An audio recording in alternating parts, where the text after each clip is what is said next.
Amang makapangyarihan sa lahat, maraming salamat po sa araw na binigay niyo sa amin. Salamat po sa aming buhay. Salamat po sa aming kalakasan. Salamat po sa event na to. Lalong-lalo na po si Ma'am Raisa, si Raisa, ganun din po si Consi Bea, lalo na po ang si Attorney Bell. At lahat po ng mga coordinators na nandito. Salamat po, Ama.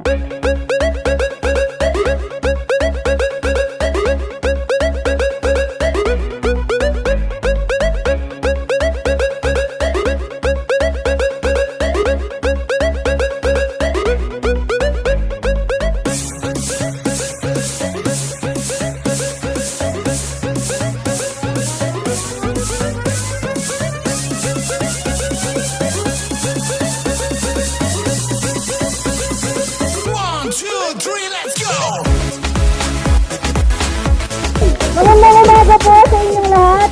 Maraming salamat po sa pagdalo ninyo sa ating celebration ng Women's Day. Maligayang Women's Day po sa lahat ng kababaihan.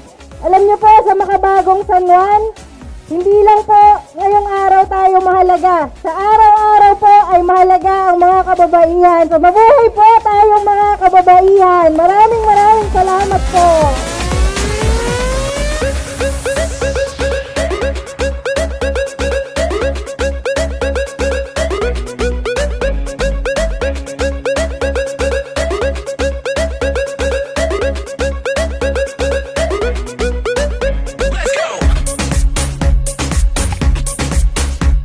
Hello po, good morning po sa inyong lahat. Okay po ba tayo? Enjoy po ba tayo? So una po sa lahat, nais ko po kayo batiin ang Happy International Women's Day. Ito po, in-organize po namin ni Consihala Bea de Guzman and Attorney Bel Zamora para po sa atin, para po sa ating health and fitness. So enjoy po natin the rest of the day. God bless po sa ating lahat. Mag-stay po kayo, mayroon pa po tayo isang set at may raffle pa po tayo. God bless po, thank you! Are you ready?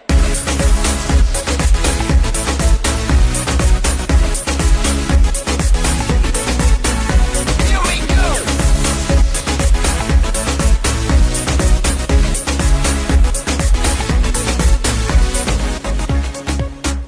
Magandang umaga po sa inyong lahat. Happy International Women's Day! Nag-e-enjoy ba kayo?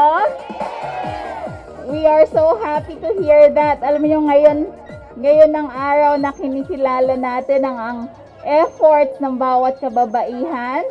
Pero imbis na maging serious tayo siguro pabayaan ko na lang kayong mag-zumba buong araw kung pwede. Para enjoy naman tayo ngayon at relax.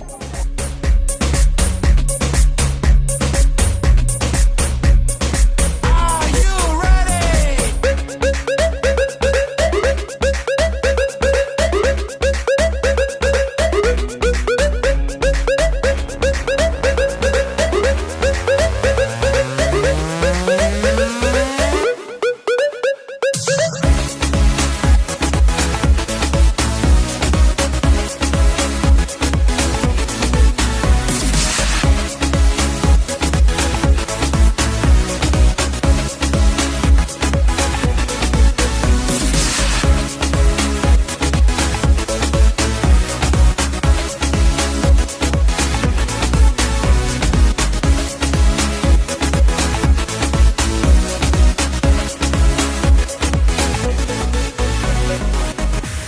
Ating pong pasalubungan ng malakas at masayang palakpakan ang ating minamahal na punong lungsod, Mayor Francis Zamora!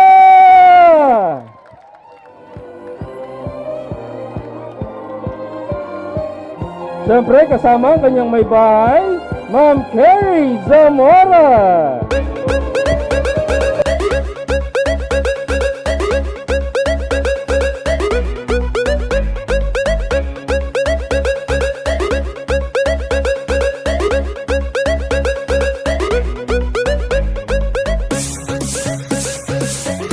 At ngayon naman po, mga kapwa ko sa Limanenyo, siyempre, ating tatawagan upang batiin tayo ngayong umaga ang wala pong sawang nagmamahal sa lahat ng San Juaneños.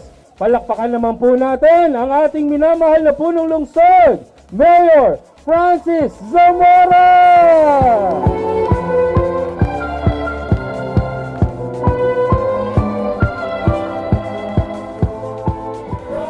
Okay, maraming salamat po. Mabuhay ang lungsod ng San Juan!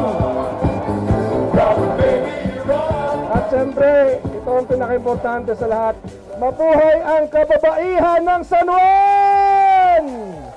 Yan, maraming salamat po. Una sa lahat, ako'y bumabati sa bawat isa ng isang maligayang International Women's Month. At ako'y nagpapasalamat sapagkat nararamdaman natin ang pagbabalik ng normal dito po sa San Juan. Pwede po kung ngayon walang mask. Kayo pwede rin. Bakit? Dahil sa ilalim ng Alert Level 1, basta open space at nag-exercise, pwede pong walang mask. At yan ay bahagi ng ating unti-unting pagbabalik sa normal. 2 taon ng pandemya, pinagdaanan natin. Ngunit ngayon, unti-unti tayong bumabalik sa mga dati nating ginagawa. At yan po ang ating layunin na malagpasan ang pandemyang ito upang pwede na tayo mag-zumba.